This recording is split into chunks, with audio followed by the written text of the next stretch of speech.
I was never meant to be a soldier. I grew up in a quiet household on the outskirts of Lyon, the son of a school teacher and a civil engineer. My parents often spoke of ideals, freedom, knowledge, and responsibility, and instilled in me a curiosity about the world that went far beyond the classroom. Books lined every wall of our modest home, and I spent my evenings reading about faraway places and extraordinary people. I had no notion that one day the world I knew would crumble beneath the boots of an occupying army. My family, though, ordinarily carried the weight of principles. My father had once protested quietly against corruption in local politics, and my mother had organized small community lessons for children whose schools had been disrupted. They believed in acting even when the consequences were unclear.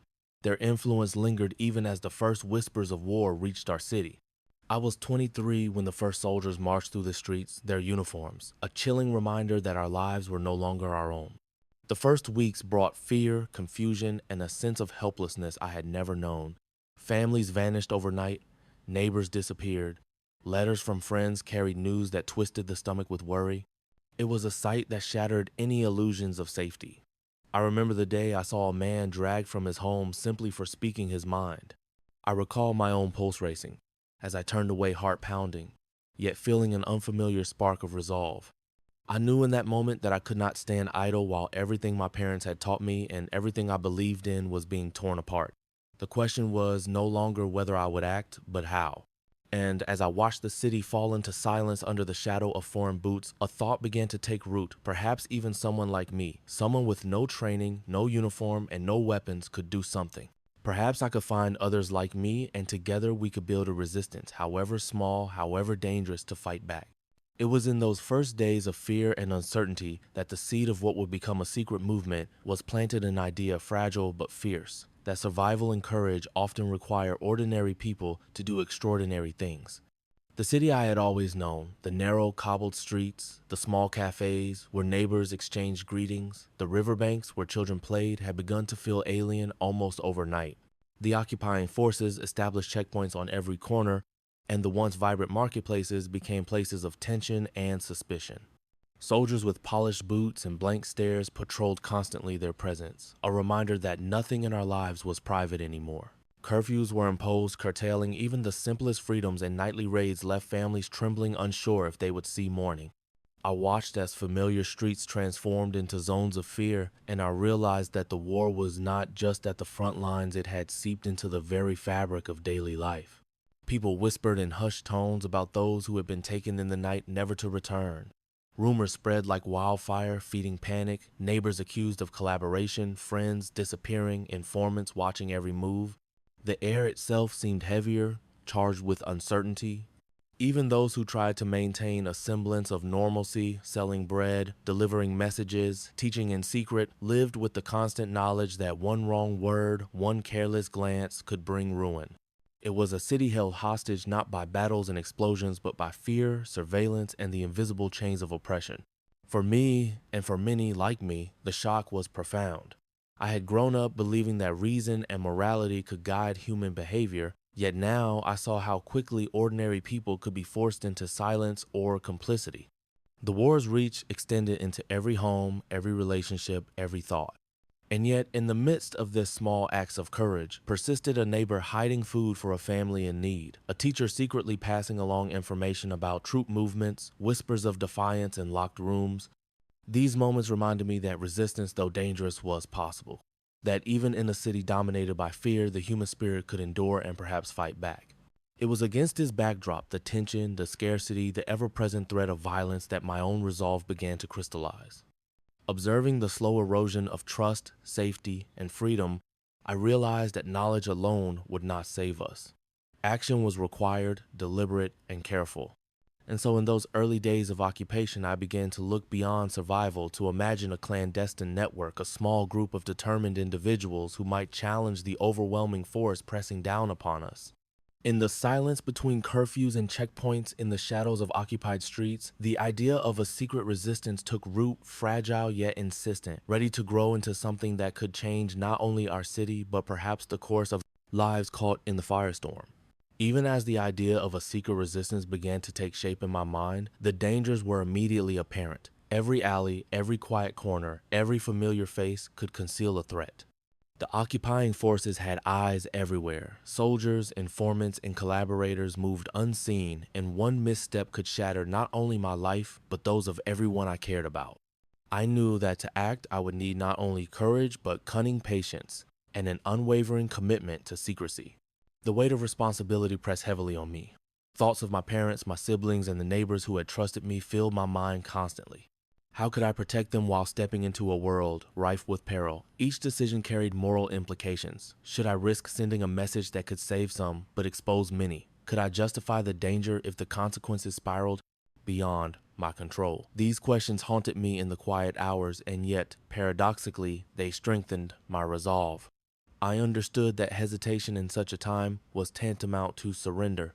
I also sensed the internal struggles that lay ahead. Leading even a small group of volunteers would demand trust, discipline, and the ability to make impossible choices. Conflicts would arise, doubts would fester, and the line between right and wrong would blur. I had no illusions that bravery alone could carry us through.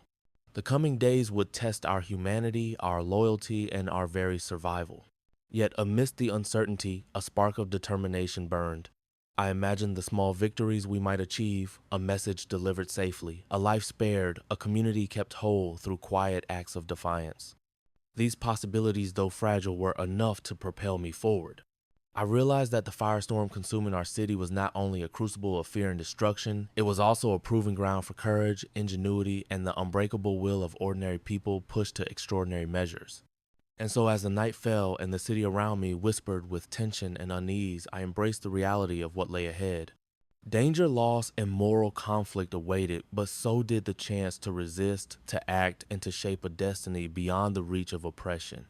In that delicate balance of fear and resolve, the first threads of our clandestine movement were woven, marking the very beginning of a journey that would demand everything from those willing to stand against the tide.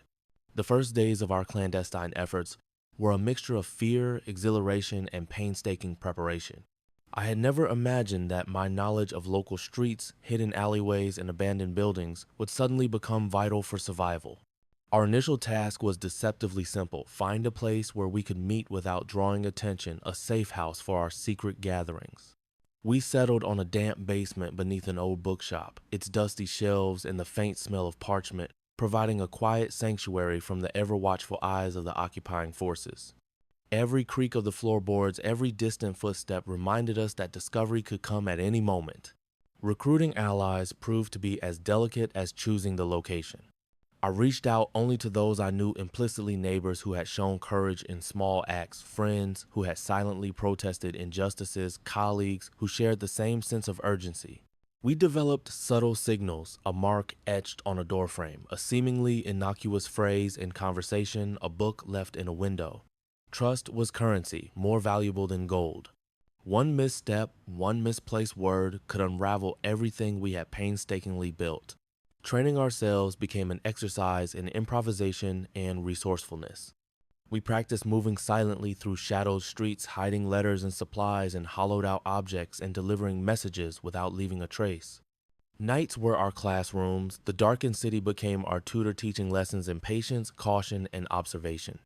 Each journey out into the streets, whether to convey a note or gather information, was fraught with the possibility of discovery. I remember the first time I had to duck behind a stack of crates as soldiers passed by mere feet away. My heart pounded in my chest. Yet the thrill of surviving that small encounter lit a fire within me. Parting from my family was the hardest lesson in restraint. My parents, though proud, were terrified, their eyes reflecting a mixture of hope and dread.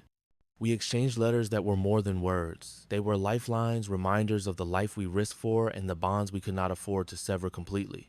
I promised my mother that I would be careful, though I knew the promise was fragile against the tide of uncertainty. Each morning leaving the house felt like stepping into a different world, a city transformed by fear, yet brimming with small, defiant acts of courage. Despite the anxiety, there was a strange sense of purpose that buoyed our spirits. Every small success a letter delivered safely, a message received without compromise, reinforced the belief that we were not powerless.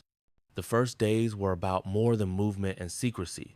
They were about cultivating resilience, understanding the weight of responsibility, and beginning to weave a network that could, if carefully nurtured, withstand the relentless pressure of occupation. The work was quiet, meticulous, and often exhausting, yet in those early days, the faintest sparks of hope began to glow. I understood then that courage was not the absence of fear, but the willingness to act in spite of it. And so, with each cautious step, each whispered instruction, and each hidden meeting, our fledgling resistance took its first fragile form, poised to grow into something far larger than any one of us could yet imagine. Our first true test arrived sooner than any of us had anticipated. A simple task, delivering a message to a trusted contact across town, turned into a tense exercise in vigilance and improvisation. I remember clutching the folded note tightly in my pocket, aware that if it fell into the wrong hands, the consequences would be catastrophic. The streets familiar in daylight had transformed into a labyrinth of suspicion and danger under the shadow of the occupying forces. Every passerby, every shuttered window seemed to hold the potential for betrayal. As I navigated the narrow alleyways, the distant clatter of boots echoed ominously against the cobblestones. A group of soldiers appeared patrolling in a loose formation, their eyes scanning every doorway. My pulse quickened, and I instinctively pressed myself against a wall, barely daring to breathe. The note in my pocket felt heavier than any weapon. It was not merely paper, but the embodiment of trust, hope, and survival. For what felt like hours, though, it was only moments I waited, heart hammering, until the patrol moved on.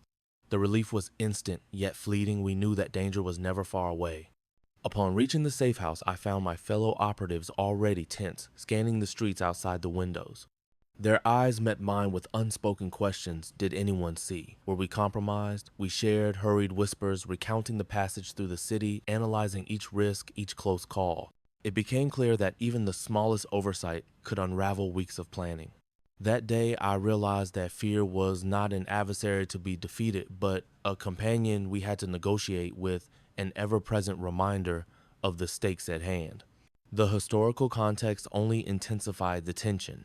News of nearby military operations filtered in raids on neighborhoods suspected of harboring dissent civilians, rounded up for questioning, entire streets cordoned off. Rumors spread rapidly, some accurate, some not, but all serving to heighten the sense of urgency. Every decision, every movement had to be measured against not only our immediate survival, but also the larger currents of the war enveloping our city. Letters from my family arrived sporadically, carrying both reassurance and anxiety. My mother's words urged caution, my father's conveyed quiet pride, and each note reminded me of what we were fighting to protect. The juxtaposition of domestic warmth and the cold, dangerous streets outside created a dissonance that was difficult to reconcile. Yet it also reinforced our purpose. The risk was immense, but inaction was a greater threat to all we valued. By the end of that first day, I understood that the life we had stepped into demanded constant vigilance, creativity, and courage. It was no longer enough to plan and train in isolation. Every movement in the city was a negotiation with danger. That day marked the first real confirmation that our fledgling network could survive, but only if we respected the omnipresent threat and learned to navigate it with precision. It was a lesson etched into memory, a prelude to the greater challenges that lay ahead, and a reminder that in a world shadowed by occupation, even the simplest acts could become acts of defiance. After surviving those initial encounters with danger, it became clear that our fledgling resistance could not rely on courage alone. To endure, we needed structure, communication, and a careful strategy. The first step was establishing a network that could operate without attracting attention. Every message, every movement had to be invisible to the occupying forces while still reaching its intended target. We began to map safe routes through the city, identifying alleys, abandoned buildings, and hidden stairwells that could serve as conduits for information and supplies. Communication was our lifeline. We devised subtle signals, a book placed at a certain angle in a window, a chalk mark on a doorway, or even a seemingly casual phrase exchanged in a crowded market. Each method carried layers of meaning understandable only to those within our circle. Trust was paramount. A single misinterpreted signal or an untrustworthy member could expose the entire operation. I spent hours rehearsing how to convey messages clearly without drawing attention, imagining the eyes of soldiers or informants scrutinizing every gesture. Responsibilities were divided according to skill and temperament. Some members became our scouts, observing troop movements and noting patrol patterns. Others handled logistics, smuggling supplies, arranging safe houses, or safeguarding sensitive documents. A few, including myself, took on leadership roles, making the hard calls when uncertainty and risk collided. Decision-making was never easy. Choosing who would take on the most dangerous tasks or whether to act immediately or wait weighed heavily on me. Each choice carried consequences not only for the operation but for the lives of those we were trying to protect. Trust and morale were as crucial as tactics. I found myself speaking to my team more like a guide than a commander, sharing knowledge of the city, recounting small victories and emphasizing the purpose behind our efforts. Even simple affirmations, "we did it safely and that matters," became acts of leadership reinforcing our cohesion. I realized that strategy alone could not sustain us. Our collective belief in the cause and in each other would be the invisible force that kept the network alive under pressure. As days turned into weeks, our system grew more refined. Messages reached their destinations, supplies were delivered, and the network's reach expanded subtly but steadily. Each successful operation, no matter how minor it seemed, was a testament to careful planning, resourcefulness, and mutual trust. Yet we knew that the city itself was not static. Occupying forces shifted, rumors spread, and danger lurked in every shadow. Our strategy had to remain adaptable, every member vigilant. In those formative weeks, I learned that leadership in such circumstances demanded more than courage. It required foresight, empathy, and the discipline to balance hope with prudence. The foundations of our clandestine network were now set, fragile yet resilient, ready to endure the challenges that the firestorm of war would inevitably bring. These lessons etched into my memory would guide us through trials far greater than any we had yet faced. Even as our network began to take shape, the shadow of fear never lifted. Each mission carried the constant reminder that discovery could mean death, not just for me, but for everyone I had brought into this fragile circle. The streets themselves seemed to conspire against us, every passerby, a potential informant, every flicker of movement, a warning signal. At night, I would lie awake listening to the distant footsteps of patrolling soldiers, imagining them at my door, and feel the weight of responsibility pressing down harder than ever. Doubt crept in quietly but persistently.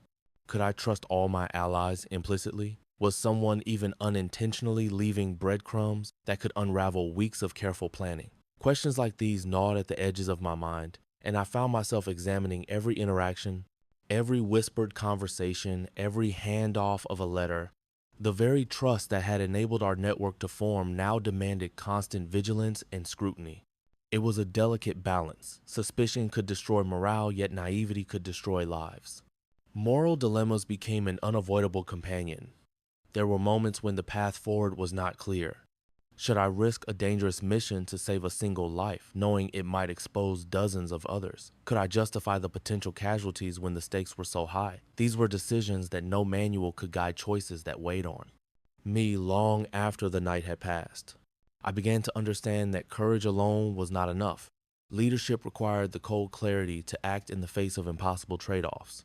The psychological strain was amplified by the worry for those I loved.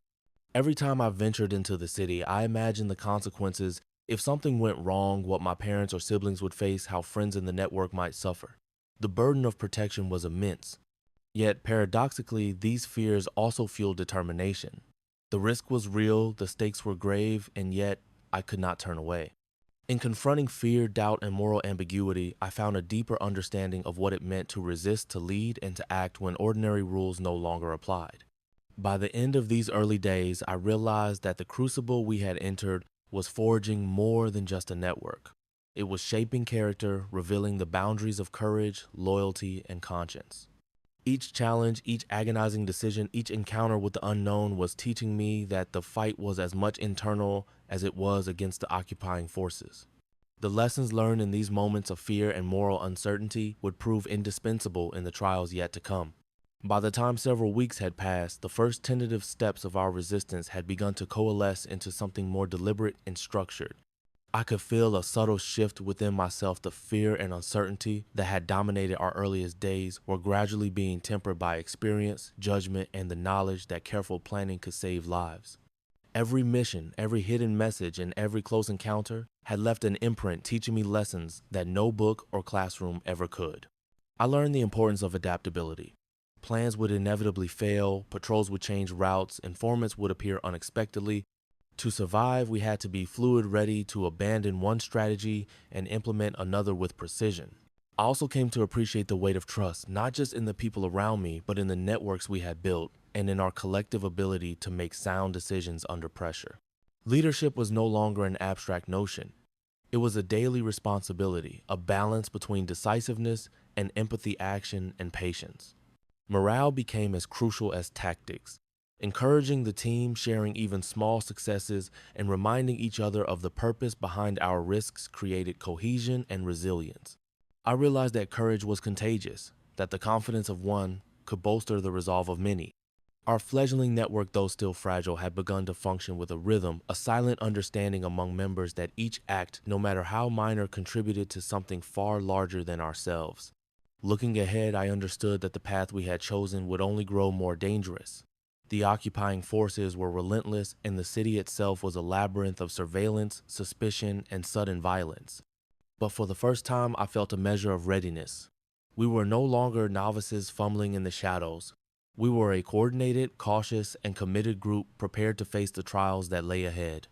In that understanding, I found a fragile confidence, a belief that even in the midst of fear and chaos, our small acts of resistance could ripple outward, shaping outcomes and preserving hope. Those early days had forged not just a network, but a resilience within myself and among those around me, laying the foundation for the challenges, losses, and pivotal moments that would define the next stage of our struggle. The firestorm of war was only beginning, and we were learning to navigate its first flames with determination, cunning, and an unwavering sense of purpose. The morning air was deceptively calm, the city bathed in pale light that belied the chaos to come. Our safe house, hidden in the basement of a crumbling warehouse, had become the nerve center of our resistance. That day, a courier arrived with grave news. The occupying forces were sweeping the district, likely tipped off about suspicious activity. There was no time to hesitate. I traced the streets on the tattered map before me, memorizing alleys, back entrances, and narrow stairways, the lifelines that could mean the difference between survival and death.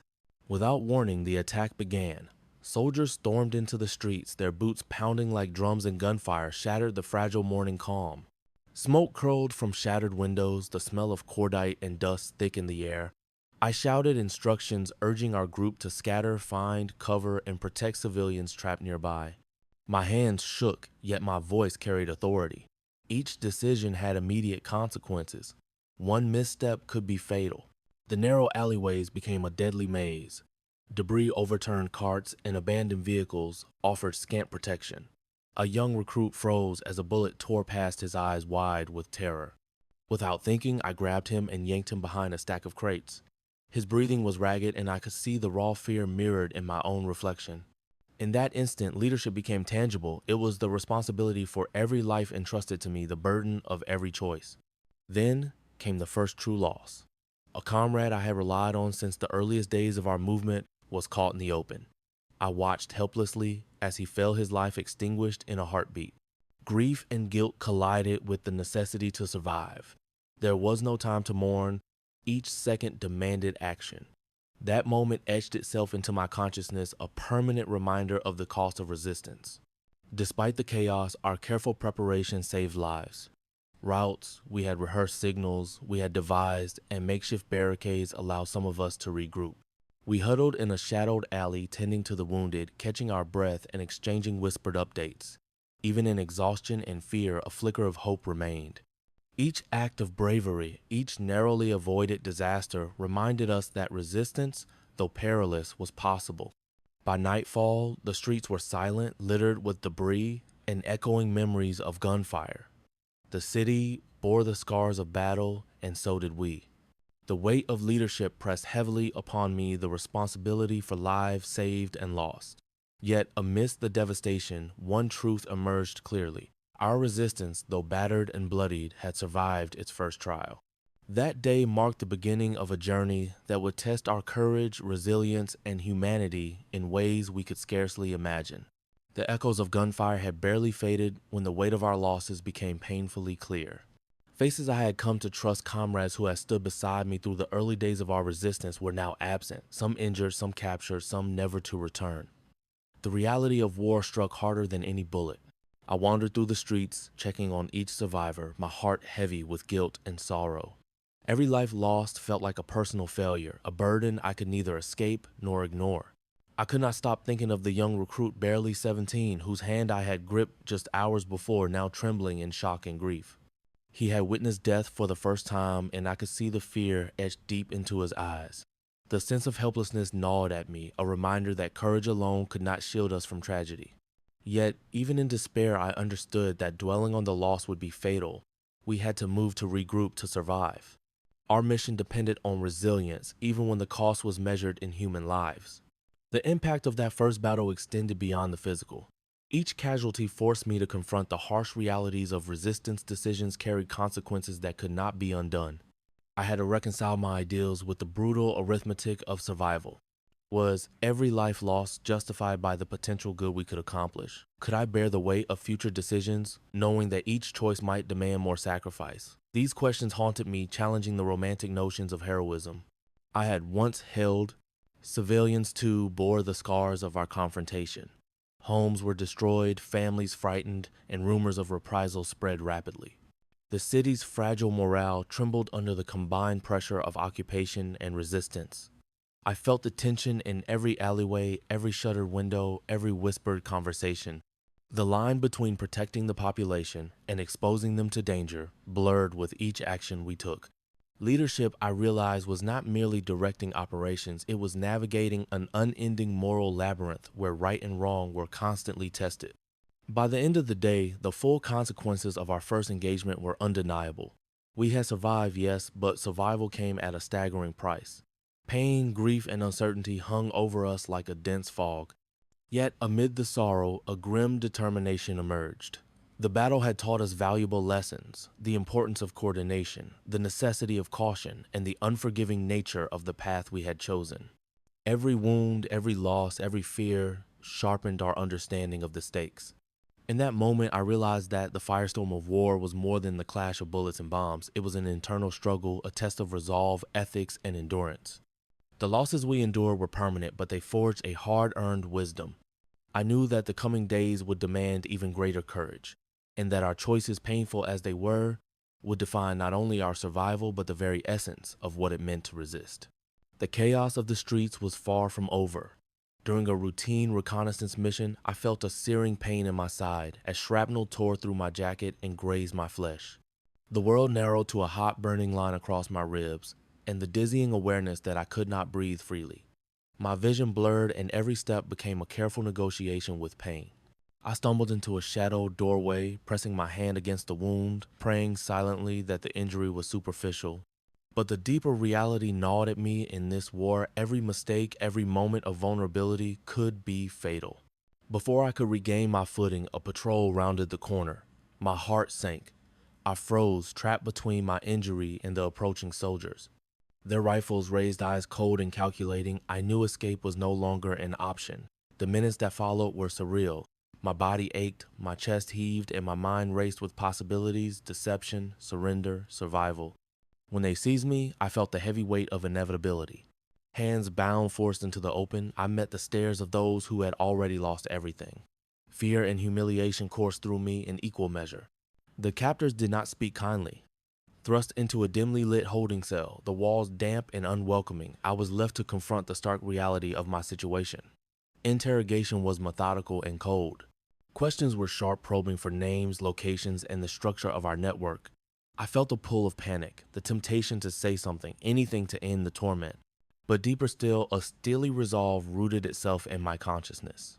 I reminded myself why I had taken this path: the lives that depended on silence, the fledgling network that could not afford exposure.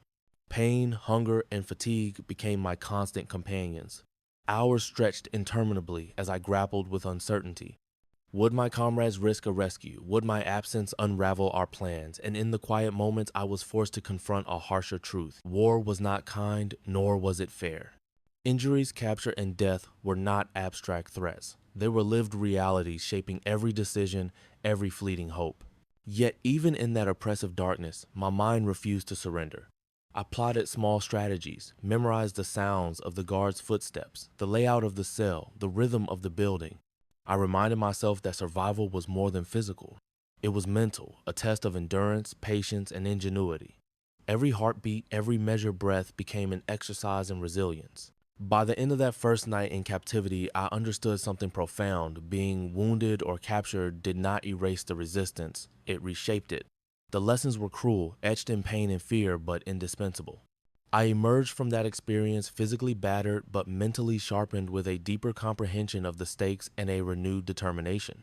Our fight was far from over, and I knew that endurance, cunning, and resolve would define not only my survival, but the survival of the movement itself. The first battle had already claimed lives, and now the weight of responsibility pressed heavier than ever. Every decision seemed to carry a moral price far beyond my imagination. Should I risk a dangerous mission to rescue one wounded comrade, knowing it might expose the entire network? Could I justify sending civilians into harm's way to secure vital intelligence? Each choice felt like a no-win scenario where courage clashed with conscience and survival conflicted with ideals. I remember standing in the ruins of a bombed-out street watching smoke curl from a building where civilians were trapped. My team looked to me for guidance, eyes wide with fear and uncertainty. I weighed the possibilities in seconds, feeling the gravity of each potential outcome. To act recklessly could cost lives, to hesitate could mean the same. My hands shook as I made the call. We would divert resources to rescue those inside, relying on our knowledge of hidden routes and signals. The choice was terrifying yet necessary. Later, we faced another agonizing decision. A patrol had cornered one of our scouts who had vital information about enemy positions. Retrieving him would endanger everyone. Leaving him meant losing both a life and critical intelligence. I wrestled with the ethics of the situation, feeling the sharp sting of guilt for any potential consequence. In the end, I chose a calculated risk. A small team would attempt the extraction, while others provided a diversion. The operation succeeded, but barely, and the memory of what could have gone wrong haunted me long after. The moral weight of command was relentless. I could no longer cling to naive notions of heroism or glory. War was not a stage for idealism. It was a crucible where every action, however well-intentioned, had consequences. I began to understand that leadership demanded a balance between humanity and pragmatism, empathy, and strategy. Each decision carried the echoes of life and death, guilt and pride intertwined. In quiet moments, I reflected on the broader implications. Resistance was not merely about survival or victory, it was about preserving the dignity and safety of those we protected, even when the path to do so was obscured by danger and uncertainty. These moral dilemmas forced me to grow faster than I had anticipated, to weigh instinct against reasoning, compassion against necessity. Each trial hardened my resolve while deepening my understanding of responsibility. By the end of those harrowing days, I realized that courage alone would never suffice. Survival, leadership, and resistance required moral fortitude, clarity under pressure, and the ability to bear the unbearable. The lessons of these first trials would echo through every future encounter, shaping not only the decisions I made, but the very soul of the movement we were striving to sustain. The city around us had transformed into a landscape of devastation. Streets that once teemed with life were now twisted by rubble and smoke. Buildings lay in ruin, windows, shattered doors torn from their hinges. The air was thick with dust, the smell of gunpowder, and the lingering tang of blood. Every footstep echoed through empty alleyways, a constant reminder that danger could materialize from any shadow. The sounds of war were relentless. Explosions punctuated the morning, sending tremors through the walls that sheltered us. Gunfire crackled at unpredictable intervals, sometimes close, sometimes distant, always a threat. Screams and cries, human and animal alike, cut through the chaos, blending with the groan of collapsing structures. Even the wind seemed malevolent, carrying whispers of destruction as it swept through ruined streets. The city itself was a living warning. Survival depended not only on skill but on constant vigilance and presence of mind. Navigating these streets tested every nerve. Each alleyway could conceal an ambush, every overturned cart a potential death trap. We moved with extreme caution, communicating through hand signals, subtle gestures, and whispered commands. The smallest noise could betray our location. The faintest movement could draw a soldier's attention. Our senses were sharpened to a painful degree, hearing every footstep, smelling the smoke before it reached us, feeling the tremor of nearby explosions. It was a sensory overload that left no room for distraction. The environment mirrored our inner turmoil. The chaos outside reflected the uncertainty and fear within us. Every glance at a crumbling wall or a burning building reminded me of the fragility of life, the randomness of survival. Yet, amidst the destruction, there were glimpses of resilience. A neighbor aiding the wounded, a hidden cache of supplies, a quiet act of defiance amidst the ruins. These moments, though small, sustained our spirit. By the end of the day, I realized that the city itself had become an adversary, an unyielding test of endurance, observation, and adaptability. To survive here required constant awareness, quick decision-making, and the ability to process fear into action. The harsh surroundings were not merely a backdrop to our struggle. They were an integral part of it, shaping our tactics, our courage, and our understanding of what it truly meant to resist. The firestorm outside mirrored the one within, and only those who could navigate both would endure. The first weeks of resistance had forced me to confront truths I had never imagined. I entered this struggle with a naive sense of purpose, believing courage and conviction alone could shield us from the horrors of war.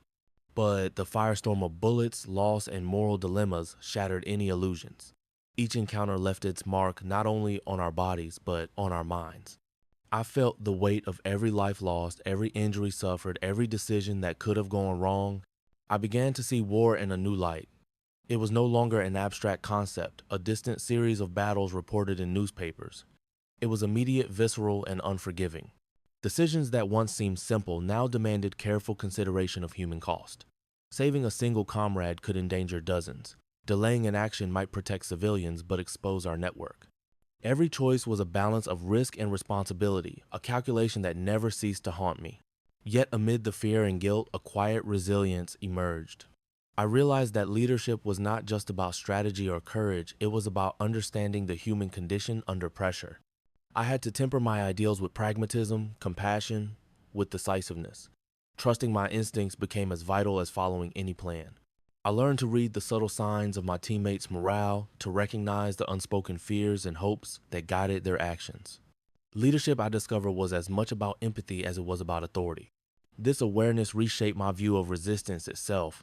It was no longer a series of tactical maneuvers or daring acts. It was an ongoing test of judgment, endurance, and conscience. The city, the enemy, the chaos outside, they all forced me to adapt, to grow, and to embrace the reality that survival and moral integrity were often at odds.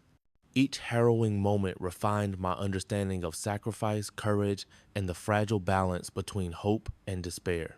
By the end of these early trials, I felt a shift within myself. I was no longer the inexperienced idealist who had first conceived the idea of resistance. I had been tempered by fire, shaped by loss, and sharpened by experience. My resolve had deepened, tempered with awareness of the human cost. The battlefield was not merely a place of action. It was a crucible for character.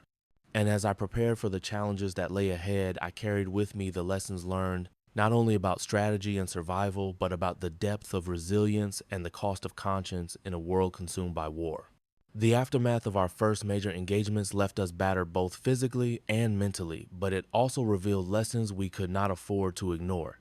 As I gathered the remaining members of our group in a hidden corner of the city, I realized that survival alone would not sustain us. We had to adapt, reorganize, and prepare for the challenges that were certain to follow. The firestorm was far from over, and our fledgling resistance needed structure, foresight, and unbreakable resolve. We began by reassessing our network. Routes that had worked under the initial conditions were no longer safe. Patrols had changed, informants had likely observed patterns we hadn't noticed. We mapped alternative paths through alleys and abandoned buildings, rehearsed signals, and devised contingencies for sudden encounters with enemy forces. Every member of the team contributed insight, refining our strategies and reinforcing the delicate threads of communication that connected us. Training became more rigorous. Beyond physical readiness, we focused on discipline, observation, and improvisation. Young recruits practiced silent movement, message delivery, and rapid evacuation, while more experienced members drilled on defensive tactics and emergency medical care. Each exercise, each simulation, carried the implicit understanding that mistakes could cost lives. The lessons were harsh but invaluable. The firestorm outside demanded nothing less. Mentally, we worked to process the trauma of what had occurred. The grief for lost comrades, the fear of capture, and the weight of responsibility were constant companions. I encouraged open dialogue when possible moments to share experiences and reinforce trust. These discussions, though brief and cautious, strengthened cohesion and fostered resilience. We learned that endurance required both strategy and solidarity, that morale could be as decisive as bullets or barricades. By the end of our regrouping, a subtle but crucial transformation had occurred. We were no longer a loose collection of frightened individuals. We were a coordinated, cautious, and determined force. The city remained a labyrinth of danger, but we had learned to navigate it with calculated precision. I understood that the coming days would bring even greater trials, but the first battle had forged a foundation of experience, strategy, and mental fortitude. The firestorm would continue, but we were now better equipped, physically, mentally, and emotionally to face what lay ahead.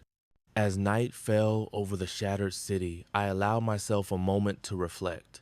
The road forward was perilous, each step weighted with risk, yet I felt a quiet confidence. The lessons of these first battles would guide us in the crucible to come. Our resistance had survived its baptism by fire, and though we had been scarred, we had emerged sharper, wiser, and ready to confront the escalating trials of war. The aftermath of our first major battles left deep scars, both visible and invisible. I still felt the lingering ache from the shrapnel that had grazed my side, a reminder of how close I had come to death. Others in our group bore injuries too, gaping cuts, bruised ribs, and strained limbs.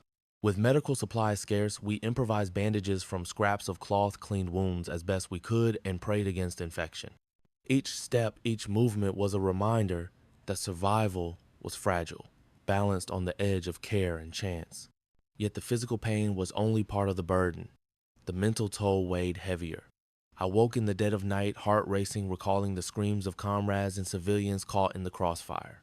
Flashbacks of falling walls, gunfire, and the first friend I had lost returned unbidden. Even the smallest noises, a distant footstep, a door creaking, could send a jolt of fear through me, a visceral reminder that the enemy was always near. Anxiety became a constant companion, gnawing at focus, turning routine tasks into trials of endurance. The weight of responsibility compounded the strain. Guilt and self-recrimination haunted my thoughts. Had I acted too slowly? Could I have prevented a casualty? Each decision, each choice made in the heat of battle now replayed endlessly in my mind, forming a chain of what-ifs that refused to relent. Yet, amid the pain and mental turmoil, a new kind of resilience emerged. Survival demanded focus, discipline, and the ability to channel fear into action. I learned to push through discomfort, to steady my hands, and to guide others despite the tremors in my own body. The injuries, both physical and psychological, became teachers, forcing awareness, sharpening instincts, and revealing the depth of endurance required to lead in the midst of chaos. In this crucible, I began to understand that the cost of resistance was not only measured in bullets and blood, but in the quiet battles fought within the mind and soul. The first real taste of victory was bitterly intertwined with loss. The streets we had fought to defend now lay silent, yet the absence of those who had fallen was impossible to ignore. Faces that had once been familiar, the young recruit whose hands trembled at the first shots, the seasoned comrade who had guided us through our earliest missions, were now missing. Some had been taken by the enemy, others had been mortally wounded, and the empty spaces they left resonated with a quiet grief that nothing could fill. Each loss struck differently, yet all carried weight. I felt guilt gnawing at my insides, questioning every decision I had made in those chaotic moments. Could I have acted faster, been bolder, or more strategic? Had my choices inadvertently led them into harm's way? These questions haunted me, and though I could not change the past, they shaped every decision I would make going forward. The psychological toll extended to the remaining members of our group. Fear, grief, and anger mingled in tense exchanges and silent glances. I watched as young recruits flinched at the sound of distant gunfire, as experienced fighters carried a stoicism that masked deep pain. The bond we shared, built on trust, loyalty, and shared danger, was both our strength and our vulnerability. Each loss reminded us of what we were fighting for, yet also of the peril that shadowed every action. Amid this sorrow, a grim determination took root. We had to honor those who had fallen by continuing the mission they had believed in. Survival was not merely a personal victory, it was a duty to the comrades who had sacrificed everything. Each life lost underscored the stakes, sharpening our focus and reinforcing the necessity of careful planning, courage, and resilience. In the quiet moments, I reflected on the paradox of resistance to move forward. We must carry grief as a companion channel, sorrow into purpose, and allow loss to fortify rather than paralyze. It was a lesson written in blood and memory, shaping our resolve and preparing us for the challenges yet to come. The losses we had endured forced me to confront decisions I had never anticipated making. Leadership was no longer abstract. It was a constant negotiation between morality, strategy, and survival. Each choice carried a weight measured not just in outcomes, but in lives. I had to determine who would take on the most dangerous missions, who would stay behind to safeguard civilians, and who could be trusted with critical information. Every assignment carried potential consequences that could ripple through the network and beyond. One of the most painful decisions came when it became clear that our numbers had dwindled too far to continue operating in the same manner. I could maintain direct control, exposing myself to immense risk, or delegate responsibilities to trusted lieutenants, increasing operational efficiency, but relinquishing some oversight. After long deliberation, I chose to distribute authority, trusting capable members to make critical calls. It was a lesson in humility. Leadership did not always mean doing everything myself. Sometimes it meant empowering others while accepting that mistakes could happen. Strategic priorities also shifted. The missions that had once seemed urgent, retrieving supplies, moving messages, had to be weighed against the potential cost of additional casualties. I learned to pause before acting, to consider not just the immediate effect, but the long-term implications for both our survival and the morale of the group. Each decision became a delicate balance between action and restraint, daring and caution. Internally, I wrestled with guilt and doubt. Could I justify the risks, the exposure, the losses that might follow? Was I sacrificing too much or not enough? These questions rarely found answers, but they forced me to refine my judgment, to temper idealism with pragmatism, and to prioritize the greater good over personal pride or impulse. By the end of this phase, a subtle transformation had occurred. I was no longer simply guiding a fledgling resistance. I was shaping its structure, strategy, and resilience. The role demanded not only courage, but foresight, empathy, and an understanding that leadership often meant making choices that would haunt me for the rest of my life. Through these difficult decisions, I began to comprehend the true weight of responsibility and the delicate art of sustaining a movement under constant threat. After enduring the initial battles and navigating the heavy toll of loss, we realized that surviving alone was insufficient. The resistance needed to evolve to adapt to the shifting landscape of danger and opportunity. Our previous routines, moving messages, gathering supplies, and conducting small-scale operations had served us well, but the enemy had begun to anticipate patterns. The time had come for a strategic shift. We expanded our focus beyond immediate survival. Scouts were assigned to observe enemy movements in more distant neighborhoods, gathering intelligence that could provide early warnings of patrols or raids. Small teams specialized in aiding civilians at risk, moving them quietly to safer areas, and providing critical resources. Communication networks were refined, secret drop points, coded signals, and hidden caches were established to ensure information and supplies could circulate even under tight surveillance. Every change was designed to mitigate risk while maximizing impact. Adapting to these new tasks required flexibility and creativity. Some of the more experienced members trained others in stealth evasion and improvisation, preparing for scenarios we had not yet encountered. Each mission was meticulously planned, but we also practiced rapid adaptation when circumstances went awry. A failed operation was a lesson, not a defeat, highlighting vulnerabilities and areas for improvement. Psychologically, the shift demanded resilience. Losses and fear were constant companions, yet we had to transform anxiety into vigilance and hesitation into measured action. The survivors carried the memory of fallen comrades, but they also carried the responsibility to ensure their sacrifices were not in vain. This dual burden forged a sense of purpose and unity within the group, reinforcing trust and cohesion. By embracing these strategic changes, our network became more sophisticated and resilient. We were no longer a reactive force scrambling to survive each day. Instead, we began to operate proactively, anticipating threats, protecting civilians, and positioning ourselves for future operations. I understood that leadership now required constant adaptation, the ability to shift tactics seamlessly, and the foresight to balance risk with the mission's broader objectives. As we settled into this new rhythm, I felt a subtle but profound shift. The resistance was no longer merely surviving, it was learning, growing, and preparing for the challenges that lay ahead. Each strategic adjustment strengthened our capacity to endure, to resist, and to continue fighting even in a city under the relentless shadow of occupation. In the quiet moments between missions, I often found myself reflecting on the true cost of the struggle we had undertaken. The losses we had endured, the injuries sustained, and the moral dilemmas faced were constant reminders that resistance came with a steep price. Every life-affected friend, comrade, civilian underscored the fragile nature of peace and the profound responsibility carried by those who chose to fight.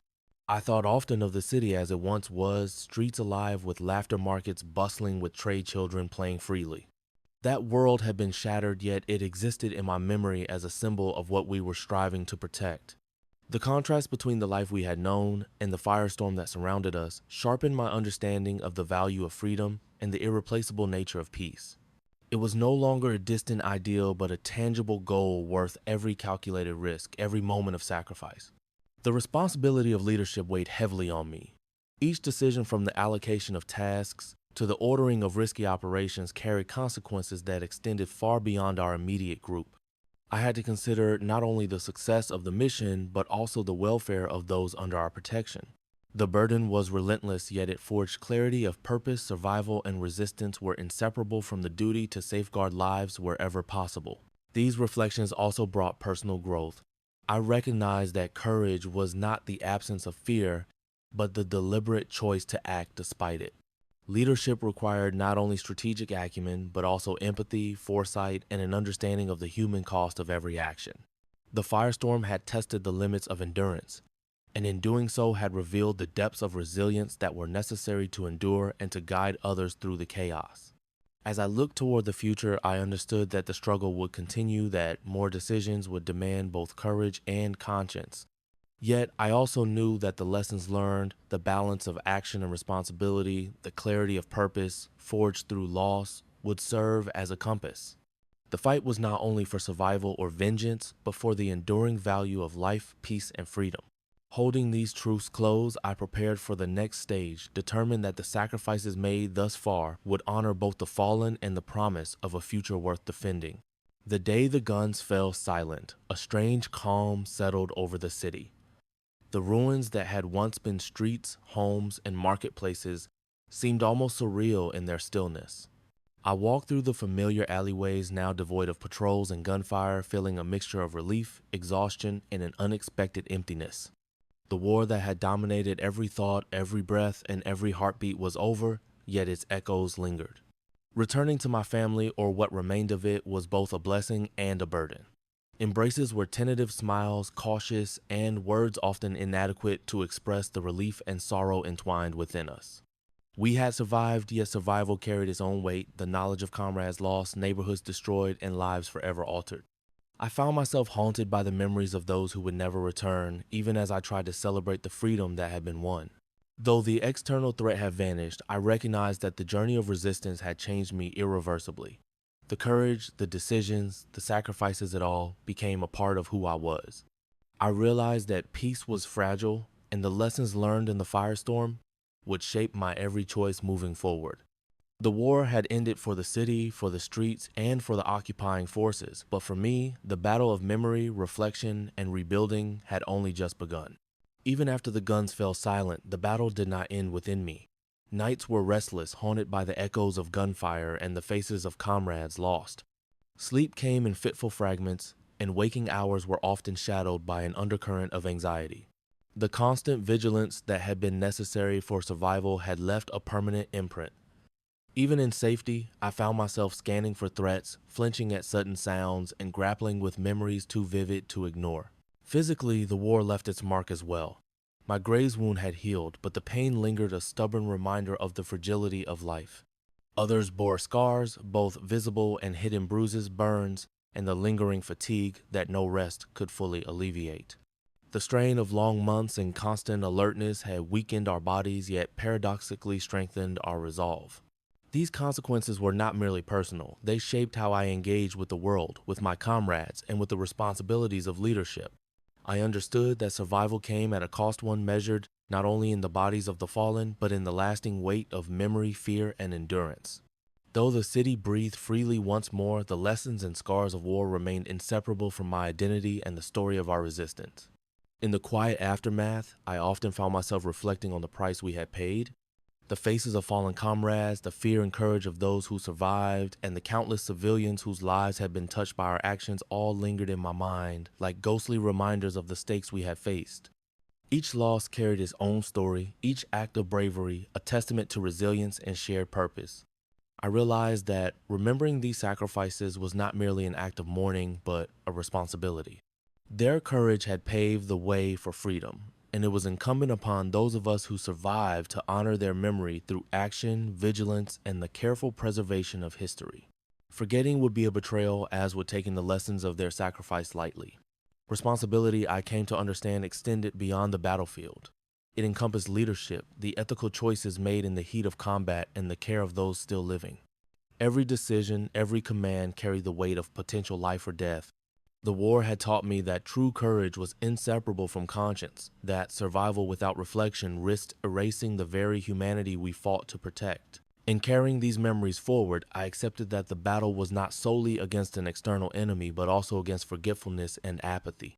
The responsibility to remember, to teach, and to live with integrity became as vital as any mission we had undertaken in the firestorm. Through reflection, I found purpose amidst the ruins, a guiding light for the journey ahead. As I walked through the city one final time, the streets scarred by war yet slowly reclaiming life, I felt the weight of every choice I had made, every life lost, and every moment of courage etched into memory. The firestorm had tested us beyond imagination, leaving wounds that would never fully heal. Yet it had also illuminated the resilience, ingenuity, and indomitable spirit of ordinary people forced into extraordinary circumstances. I understood now that the true legacy of resistance was not only in surviving or in victories against the occupying forces, but in the preservation of humanity, hope, and the lessons learned through sacrifice. Each act of defiance, no matter how small, had ripple effects that extended far beyond the immediate moment.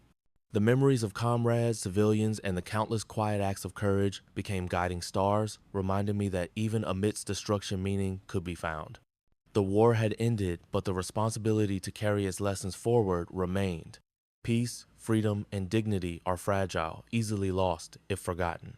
It is in remembering, in teaching, and in honoring the sacrifices of those who came before that the spirit of resistance lives on. I knew that the scars, visible and unseen, would shape my life forever, yet they also fortified my commitment to live deliberately with integrity and purpose. And so as the sun set over the battered yet enduring city, I felt a quiet resolve. The firestorm had burned, but it had not destroyed the essence of humanity. It had revealed the cost of freedom, the value of life, and the imperative to act, even when the odds seemed insurmountable. In carrying these truths forward, I found a fragile peace, a sense of hope, and a promise to honor the past while shaping a future that could one day rise from the ashes of war.